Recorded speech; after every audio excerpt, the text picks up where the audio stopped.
오늘은 장 초반에 강한 상승이 나왔지만 그 상승이 오래가지 못하고 바로 하락세로 전환되었습니다.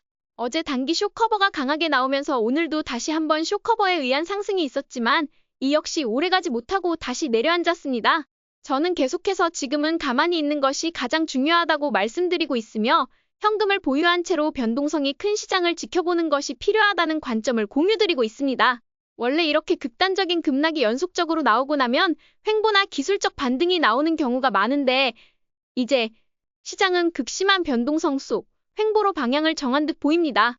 당분간은 변동성이 큰 장세가 이어질 가능성이 높기 때문에 롱도 숏도 아닌 관망이 최선의 선택처럼 보입니다. 나스닥 10분 차트를 보시면 장이 시작되자마자 어제 고점 근처까지 급등했다가 하루 종일 하락세를 보였습니다.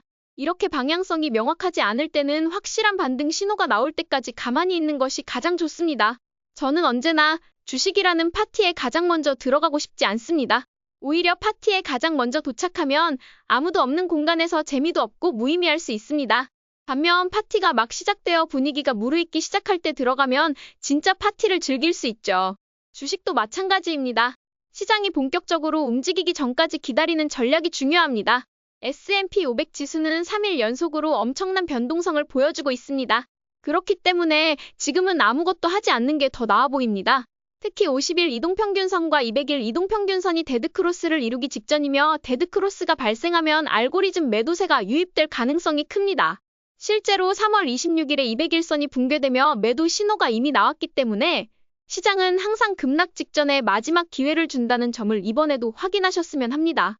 모든 주식을 동등하게 볼 수 있는 동일 비중 S&P 500으로 확인해봐도 대부분의 주식이 하락세를 보이고 있으며 이제 51선과 201선 및 주요 이동평균선을 붕괴한 종목들이 많아지고 있는 상황입니다. 시장은 여전히 큰 변동성을 동반하며 방향성을 잃고 있습니다.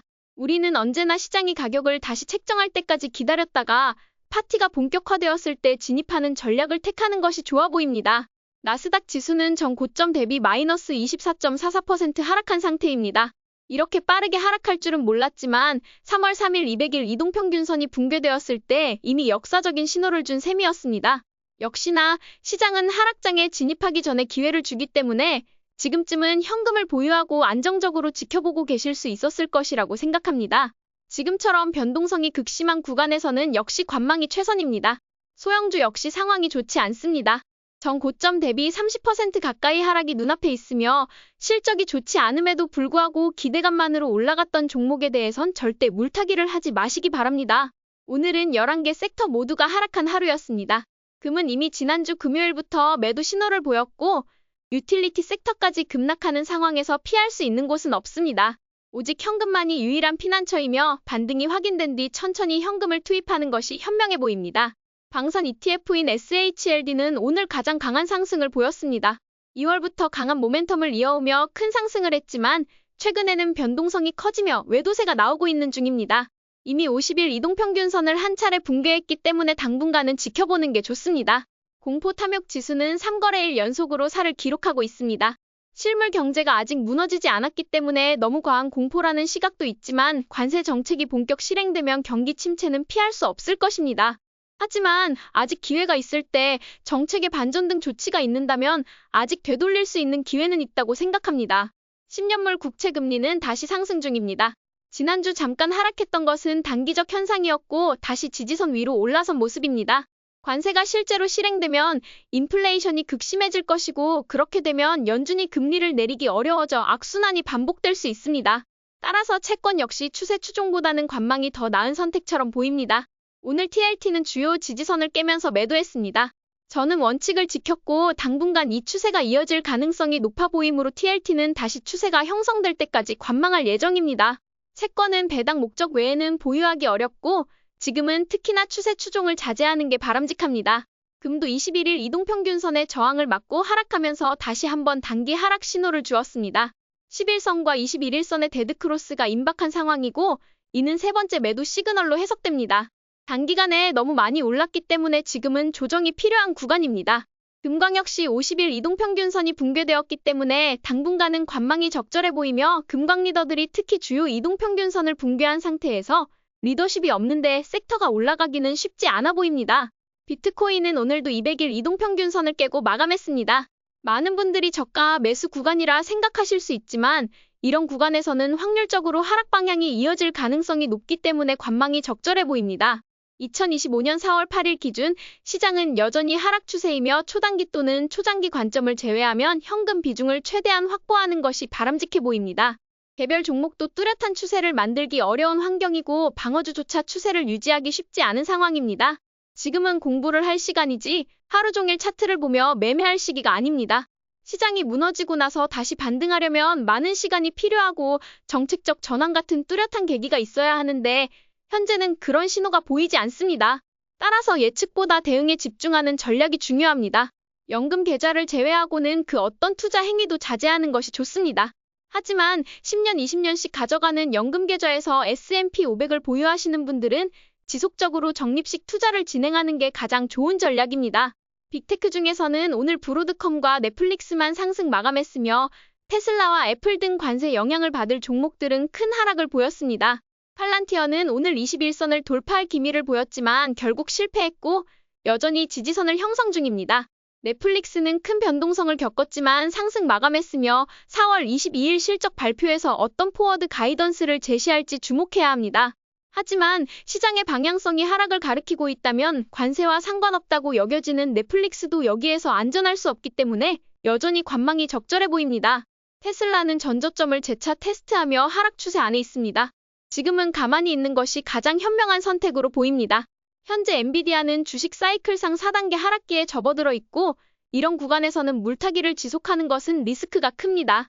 관망하고 무관심의 시기를 지나 상승 전환이 확인될 때 진입해도 절대 늦지 않습니다. 주식의 사이클 차트에서 초록색 구간은 상승기를, 빨간색 구간은 하락기를 나타내는데 초록색 기간, 즉 주식의 상승기에서만 매수를 지속해도 엄청난 수익을 얻을 수 있기 때문에 기다리는 게 좋아 보입니다. 마이크로소프트 역시 작년 말부터 계속 횡보세를 보였고 201선을 반복적으로 테스트하며 하락 가능성을 시사해 왔습니다. 지금은 하락기이며 상승 전환이 확인된 이후 진입하는 것이 좋습니다. 오늘은 대부분 하락 마감했지만 상승세를 유지한 일부 종목도 있었고 현재 기술적으로 지켜봐야 하는 3개의 리더 종목들을 살펴보겠습니다.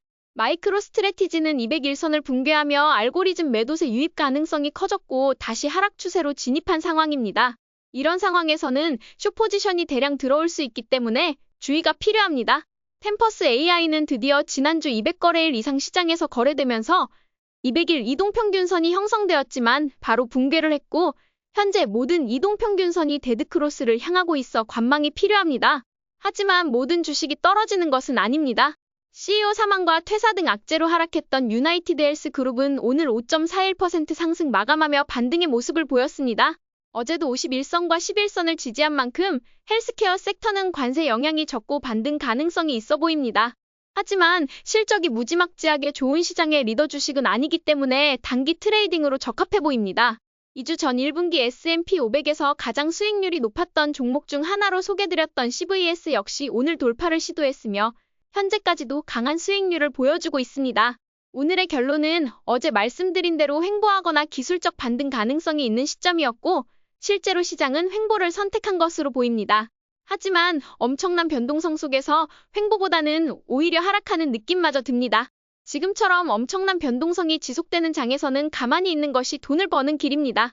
저도 현재 추세 추종 계좌는 100% 현금 상태이며 이 현금은 피델리티 머니마켓 펀드에서 연 4.7% 수익률을 내고 있어 안심하고 기다리고 있습니다. 저는 항상 무릎에서 사서 어깨에서 파는 전략을 가장 좋아합니다. 너무 빠르게 시장에 뛰어들기보다 늦더라도 추세가 명확히 형성된 뒤에 진입하는 것이 훨씬 안정적입니다. 숏 포지션을 진입하기도 롱 포지션을 취하기도 애매한 지금의 상황은 가만히 있는 게 최고입니다. 연금 계좌에 있는 S&P 500에 대해 매도해야 하나 고민하시는 분들도 계시지만 장기적인 관점에서는 그냥 두는 것이 좋습니다. 10년, 20년, 30년을 바라볼 수 있는 분들이라면 굳이 지금 해지하거나 움직일 필요는 없습니다. 개별 종목은 철저하게 리스크 관리를 하시고 지금은 초단기 또는 초장기만 살아남을 수 있는 장세라는 점을 꼭 기억하시길 바랍니다. 오늘도 저희 전략이 재미있으셨다면 좋아요와 구독 버튼 눌러주세요. 지금까지 방구석 헤지펀드 매니저 라일라였습니다. 감사합니다.